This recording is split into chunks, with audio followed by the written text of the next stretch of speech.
Sir வணக்கம் sir. வணக்கம் sir, கரூரில் உயிரிழந்தவங்களை குடும்பத்தை சந்தித்து அவங்க ஆறுதல் சொல்லியிருக்காங்க. இந்த சந்திப்பில் நிறைய பேருக்கு உடன்பாடு இல்லை சார்.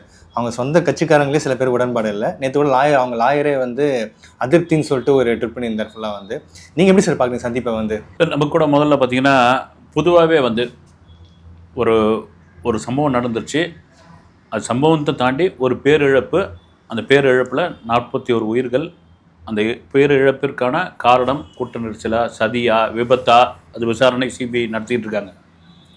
அதெல்லாம் தாண்டி இந்த கூட்டம் கிட்டத்தட்ட 10,000 பேர் நிற்க வேண்டிய அந்த பகுதியில் 27,000 பேர் கூடியிருக்காங்க. அப்படின்னா அவங்க எல்லாம் பார்க்க வந்தது யாருன்னா தாவிக தலைவர் விஜயை தான். அப்படி பார்க்க வந்தவர்கள் ஒரு 41 பேர் இறந்து போயிட்டாங்க அப்படின்பொழுது அது ஒரு மிகப்பெரிய ஒரு துக்கம், மிகப்பெரிய இழப்பு. தன்னை பார்க்க வந்தவங்க அப்படின்னு. அதுக்கு விஜய் கூட ஒரு வீடியோ 3வது நாள் வெளியிட்டிருந்தார். அதன் பிறகு பார்த்தீங்கன்னா கரூருக்கு எப்போ போக போகிறாரு, அப்புறம் டிஜிபி கிட்ட அனுமதி கேட்டிருக்காங்க, அப்புறம் மாவட்ட எஸ்பி ஆஃபீஸில் இது பண்ணியிருக்காங்க, அப்புறமா ஹைகோர்ட்டு நாடி இருக்காங்க, சுப்ரீம் கோர்ட்டில் மனு தாக்கல் பண்ணியிருக்காங்க. அப்புறமா அனுமதி கிடைக்கல அப்படின்னு அந்த கட்சியை சேர்ந்த லயோலா மணி கூட ஒரு இது போட்டிருந்தாரு. அப்புறமா அனுமதி யாருக்கிட்ட கேட்டீங்க, நீங்கள் அனுமதி கேட்டதுக்கான கடிதத்தை அந்த நகலை நீங்கள் வெளியிடுங்க இப்படின்ற மாதிரியான கேள்விகள்லாம் இருந்தது. அப்புறமா இது கூட சொல்லியிருந்தாங்க, கல்யாண மண்டபம் அங்கே சந்திக்கிறதுக்கு, அந்த மக்களை சந்திக்கிறதுக்கு திருமண மண்டபங்கள் யாரும் கொடுக்க மாட்டேன்றாங்க. ஒரு கல்யாண மண்டபத்துக்கு அட்வான்ஸ் கொடுத்துட்டு ஈவினிங் கூப்பிட்டு இல்லைங்க கொடுக்க முடியாத ஒரு சூழ்நிலையில் இருக்கிறேன், இந்தாங்க அப்படி வச்சுங்க அப்படின்னு சொன்னதாக ஒரு தகவல் அதில் இருக்குது. அது கூட சில கட்சியினர் விமர்சனம்லாம் பண்ணியிருந்தாங்க.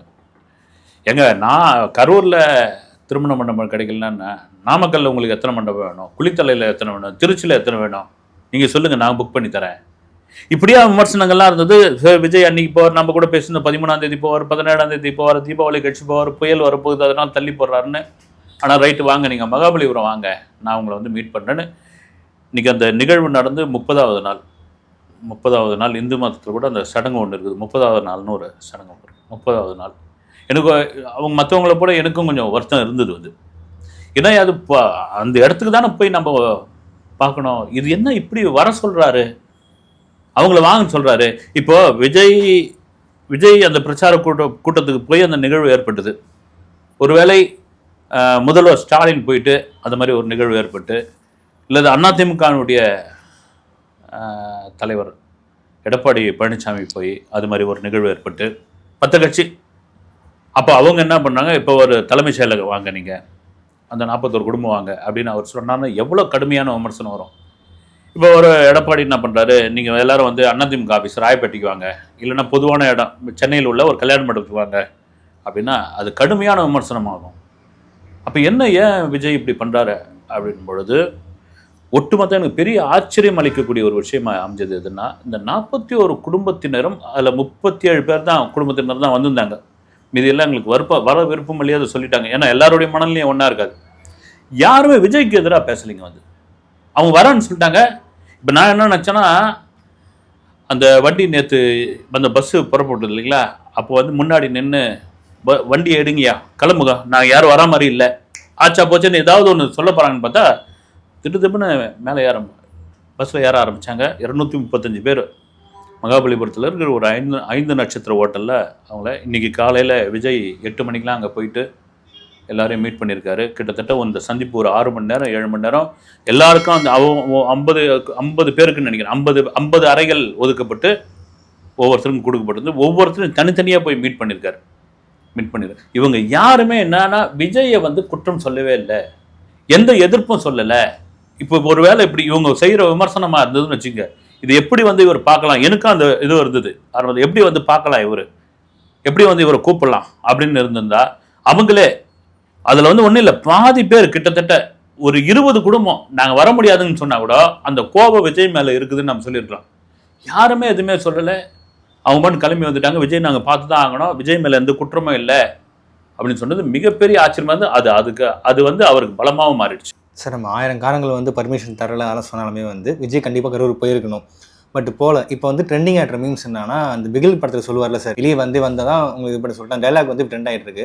இதை போட்டு எல்லாமே வந்து விஜயோட அரசியல் வந்து பேக் ட்ராப்பாக இருக்கும் போல இந்த விஷயம் வந்து 2026 வந்து கட்சி கலைச்சிட்டு போயிடுவார் தோத்துட்டா, அவர் இதே மாதிரி வந்து பனையூரில் தான் அரசியல் பண்ண போறாரு அப்படின்னு சொல்லிட்டு இது போயிட்டு இருக்குது. இது எப்படி சார் பேக் ட்ராப் ஆகிடுமா விஜய்க்கு வந்து? மீம்ஸ் போடுறவங்க போட்டுட்டு தான் இருப்பாங்க. அந்த மீம்ஸ் போடுறவங்க வந்து இன்னைக்கு வந்து சோஷியல் மீடியாவை பார்த்தீங்கன்னா என்னென்ன பண்ணுறதுன்னு தெரியாமல் இந்த மைண்ட் சிக்குன்னு வாங்க வந்து அந்த மாதிரி ஆட்கள் இந்த சோஷியல் மீடியாவில் உள்ள உட்காந்துக்கிட்டு நீ நல்லது பண்ணாலும் இதுவாக பண்ணுவான், கெட்டது பண்ணாலும் இதுவாக பண்ணுவான், நீ இன்னும் அதை வந்து மைண்ட்லேயே ஏற்றிக்கூடாது.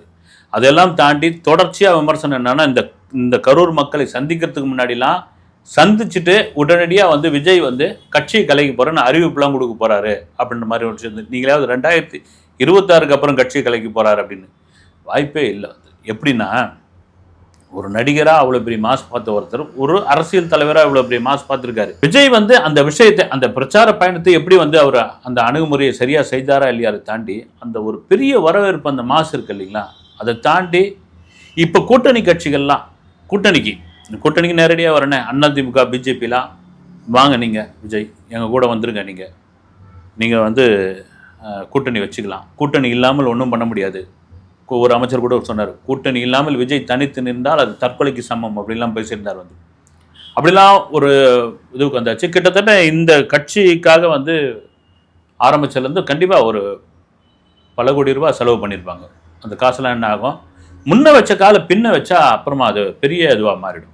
கடைசி படம் ஜனநாயகன் அறிவிச்சாச்சு. ஒரு 240 கோடி ரூபாய் சம்பளம் வாங்கக்கூடிய ஒரு ஹீரோ கட்சி அதுக்குள்ளே இந்த ஒரு சம்பவத்தை மனசில் வச்சு இந்த சம்பவத்தினால் காயப்பட்டு கட்சியை கலைச்சிட்டு அரசியலே வேணான்னு சொன்னால் அது விஜய்க்கு மிகப்பெரிய பின்னடைவாக மாறும்.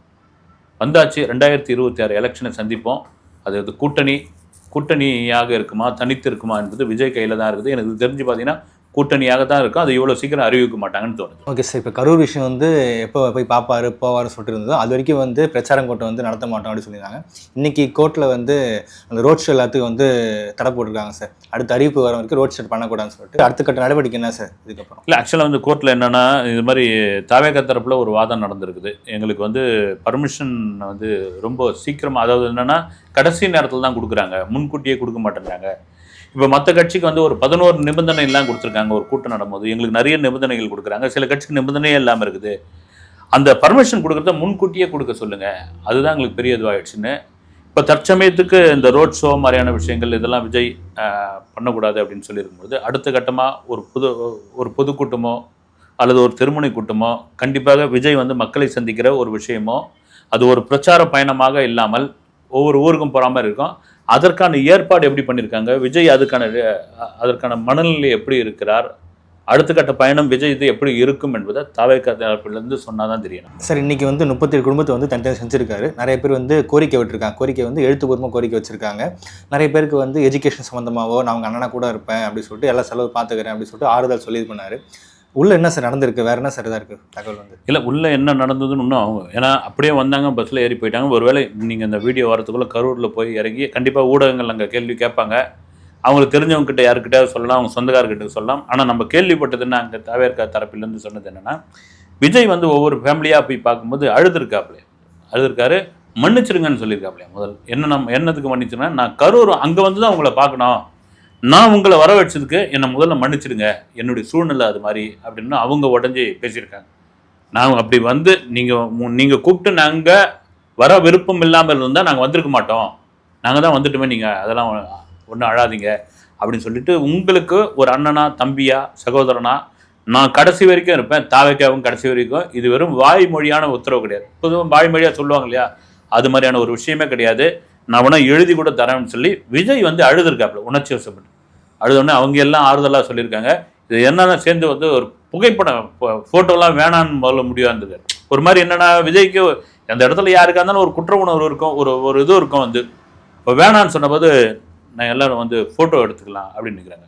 இல்லை, விஜய்க்கு பலமான ஒரு விஷயமே என்னென்னா அவர்கள் எந்த விதத்திலும் இதுக்கு காரணம் விஜய் இல்லை அப்படின்னு இது வரைக்கும் நம்புவது, அதை உறுதியாக இருப்பது தான் விஜய்க்கு பலம். மக்கள் எதிர்க்கவே இல்லை சார் இது வரைக்கும் வந்து விஜய் வந்து. இல்லை, எதிர்க்கலை. ஆமாம், எதிர்க்காத, அதான் சொல்கிறேன், எதிர்க்கவே இல்லை அவங்க வந்து. சார், தூத்துக்குடி சம்பவத்துக்கு வந்து நேரில் போய் பார்த்தா அவர் வந்து மறைமுகமாக வந்து ஜல்லிக்கட்டு போராட்டத்துக்கு கட்சிஃப் கட்டு போனார். இந்த மாதிரிலாம் மறைமுகமாக போராடல சார். அதே மாதிரி கரூருக்கு போயிட்டு வந்திருக்கலாம்ல சார்? இல்லை, நீங்கள் சொல்கிறது வந்து இப்போ தூத்துக்குடி சம்பவம் நடக்கும்போது அவருக்கு அநேகமாக கட்சி தலைவராக இல்லை, அப்புறமா அனிதா வீட்டுக்கு போயிருந்தார். அப்புறம் அஜித்குமாருடைய மரண இதுக்கெல்லாம் போயிருந்தார். இதெல்லாம் பார்த்தீங்கன்னா ஒரு வீடு தான், சிங்கிள் இது தான் உங்களுக்கு. டக்கு நீங்கள் கிளம்பி போயிட்டு வந்துடலாம். இங்கே 41 குடும்பம், அதுவும் சில குடும்பங்கள் 3 மாவட்டத்தில் இருக்காங்க. 41 குடும்பம் போகும்போது ஊடகங்கள்லாம் காத்துக்கிட்டு இருக்காங்க. ஒரு பக்கம் விஜய் இங்கேருந்து கிளம்புறாருன்னா, இன்றைக்கி ஒரு காலத்தில் தகவல் தொழில்நுட்பம்லாம் ரொம்ப கம்மியாக இருந்தது. இன்றைக்கி இங்கேருந்து வீட்டில் கிளம்பு போகிறாருன்னு ஒரு தகவல் வந்தாலே அங்கே இதுவாகிடும். பக்கத்து வீடு, அக்கத்து வீடு, அதுக்கு அடுத்த வீடு, அங்கே இருக்கிற இங்கே இருக்கிற திரும்பவும் ஒரு கூட்டம் கூடிடுச்சுன்னா, திரும்பவும் மக்களுக்கு ஒரு பிரச்சனையாக மாறிடுச்சுன்னா என்னென்னு அதுதான் விஜய் தவிர்த்திருக்காரு அப்படின்னு தாவேகா தரப்புலேருந்து வந்த பதில். இது வேணாம், இந்த பிரச்சனையை வேணாம், மறுபடியும் அதுதான் சொல்லியிருக்காரு. உங்ககிட்ட நான் ஒரு நாள் கண்டிப்பாக கரூர் வருவேன், உங்களை உங்கள் வீட்லேயே நான் மீட் பண்ணுவேன், அதற்கான காலம் வெகு விரைவில் இருக்குது, தயவுசெய்து தப்பாக நினச்சிக்காது. அவருக்கு என்னென்ன கில்ட்டியாக இருக்காப்புலன்னா, அவங்கள இங்கே வர வச்சுட்டோமே, தொடர்ச்சி அந்த விமர்சனம் வந்ததில்ல, எப்படி நீங்கள் அவங்கள வர வைக்கலாம் அப்படின்ற விஷயம் அதை தான் சொல்லி அவர் ரொம்ப வருத்தப்பட்டிருக்காரு. நீங்கள் சொல்கிற மாதிரி ஒரு அனிதா சம்பவத்திற்கு அல்லது அஜித்துடைய இதுக்கு போயிருந்தால் அது ஒரு தனி வீடு, சிங்கிள் வீடு, ஒரு இடம். 41 குடும்பம்னா என்ன இடம்? மறுபடியும் கரூர்லையும் நாமக்கல்லையும் அங்கே அக்கத்தில் குளித்தலையிலேருந்து ஆட்கள் வர ஆரம்பிச்சிருவாங்க. அது ஒரு பெரிய பிரச்சனையாக மாறும். அந்த கூட்டு வந்தாங்களா சார், அவங்களை பாதுகாப்பாக கூட்டு வந்தாங்களா சார்? பாதுகாப்பாக போய் விடுவாங்க. ஸோ அந்த பாதுகாப்பு எப்படி சார் நடந்திருக்கு? இல்லை, அது ஒரு நல்ல விஷயம் தான். நான் கூட அதை கவனிக்கல. அந்த பேருந்துக்கு முன்னும் பின்னும் ஆம்புலன்ஸு, அப்புறம் தனியார் பாதுகாப்பு சேர்ந்த ஆட்கள். இப்போ திடீர்னு அந்த பேருந்துக்கு ஏதாவது ஒரு விபத்தோ அல்லது பஞ்சரோ ஆயிடுச்சு அப்படின்னா அது ஒரு பெரிய விஷயமா மாறிடும். ரீசெண்டாக கூட பெங்களூரில் ஒரு இதாக என்ன அது நல்ல ஒரு பிளான் பண்ணி வச்சுருக்காங்க, என்ன வேணாலும் நடக்கும் திடீர்னு.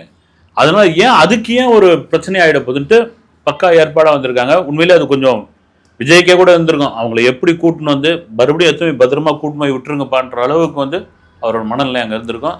சிறப்பான ஒரு ஏற்பாடு தான் அது. கரூர் சம்பவத்தில் உயிரிழந்த மோகன் அவர்கள் தந்தையை உள்ள விடலை, அனுமதிக்கலன்னு சொல்லிட்டு ஒரு காலைல ஒரு நியூஸ் பார்த்தோம். அது ஏன் சார் அனுமதிக்கல? தாவேகா தரப்புலேருந்து ஒரு பதில் ஒன்று கொடுத்துருக்காங்க. அந்த ஒருத்தர் காலையில் அப்படி நின்றுட்டு ஆதார் அட்டையெல்லாம் காமிச்சிருந்தால, அவரும் அவங்க மனைவி பிரிஞ்சு 20 வருஷமாக ஆகுதான். அதனால் திரும்ப அவர் வந்தால் அந்த காசுக்காக தான் வர வேண்டியதாக இருக்கும். அந்த காசுக்காக பிரச்சனை பண்ணுவார். ஏன்னா அந்த அம்மாவுக்கிட்டே இவங்க கேட்டிருக்காங்க, அவரை கூட வேணாம், அவரை வர வேணாம் நினைக்கிறாங்க. அவங்க கூட சொந்தக்காரங்களாம் வந்திருக்காங்க. அந்த சொந்தக்காரங்களும் அதான் சொல்லியிருக்காரு. அதனால் இவர் வேணும்னே, இவர் கூடவே இல்லையா அவர், அதனால் இவர் பிரச்சனை பண்ணுறதுக்காக தான் வந்திருக்காரு, அந்த பணத்துக்காக தான் வந்திருக்காருன்னு தாவேகா தரப்புலேருந்து ஒரு விளக்கம் கொடுத்துருக்காங்க. ஓகே சார், விஜயோட அடுத்த கட்ட நடவடிக்கைன்னு சொல்லிட்டு மீண்டும் சந்திப்போம் சார். வணக்கம்.